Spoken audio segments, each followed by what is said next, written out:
खेसारी लाल यादव, आप प्यार से हम लोग इनको शत्रुघ्न बोलते हैं। मेरे छोटे भाई को जन्मदिन की ढेर सारी शुभकामनाएं। भोजपुरी या कलाकार पे वो चाहे पवन हो, चाहे हमारे कोनो भी भाई कलाकार हो के, सुपरस्टार हो के, पूरा social media platform Pawan Singh से हैप्पी बर्थडे बुलवाने के फेर में काहे लगल है। खेसारी लाल को पवन सिंह हैप्पी बर्थडे बोले, फिर खेसारी लाल को पवन सिंह हैप्पी बर्थडे बोले। अरे पवन सिंह पावर स्टार है भाई। पवन सिंह और खेसारी लाल यादव में बहुत अंतर है। पवन सिंह अपने बर्थडे में सनी लियोनी को लाते हैं।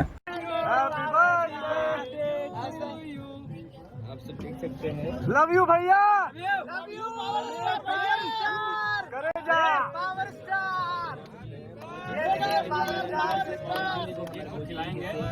क्या बात है जियो।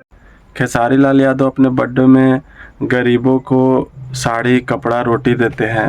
नमस्ते, होली के शुभकामनाएं और जन्मदिन के ढेर सारा बधाई। आपको भी बिल्कुल, लेकिन यहाँ पर जन्मदिन के माध्यम से आपको खाना और साड़ी बांटा जा रहा है, क्या कहिएगा?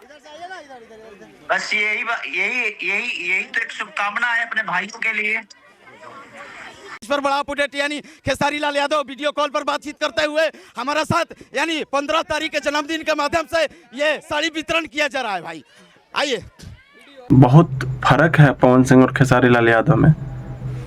खेसारी लाल यादव कभी पवन सिंह बन पाएंगे? कभी नहीं बन पाएंगे। हेलो, नाम के आगे जी लगाओ। खेसारी लाल यादव गरीबों के साथ रहना पसंद करते हैं। पवन सिंह जैसा वादा करने आता है खेसारी लाल यादव को? नहीं आता होगा। खेसारी लाल यादव अपनी बीवी के साथ खुश हैं। पवन सिंह सबके साथ उतना ही प्यार से रहते हैं। तो भोजपुरी इंडस्ट्री थोड़ा समझिए, सोशल मीडिया प्लेटफॉर्म पे जितने भी इन्फ्लुएंसर हैं थोड़ा समझिए इस बात को कि अगर पवन सिंह हैप्पी बर्थडे खेसारी लाल को नहीं बोलेंगे तो खेसारी लाल का बर्थडे नहीं बनेगा।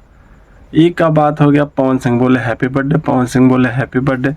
ये वीडियो देख देख कर दिमाग खराब हो गया मेरा। खेसारी लाल यादव से उम्मीद यही था हमको। हम पहले ही सोचे थे कि ऐसा वीडियो बनाए कि हाई फाई बर्थडे तो सब मनाता है, कम से कम आप गरीबों के साथ मनाइए। भाई हमको वीडियो बनाने से पहले हमको लग रहा था खेसारी लाल यादव कुछ ना कुछ सरप्राइज देंगे और दे दिए। इंसान को अपना बीता हुआ समय नहीं भूलना चाहिए कि हम कैसे गरीबी को काट करके अमीरी में प्रवेश किए हैं।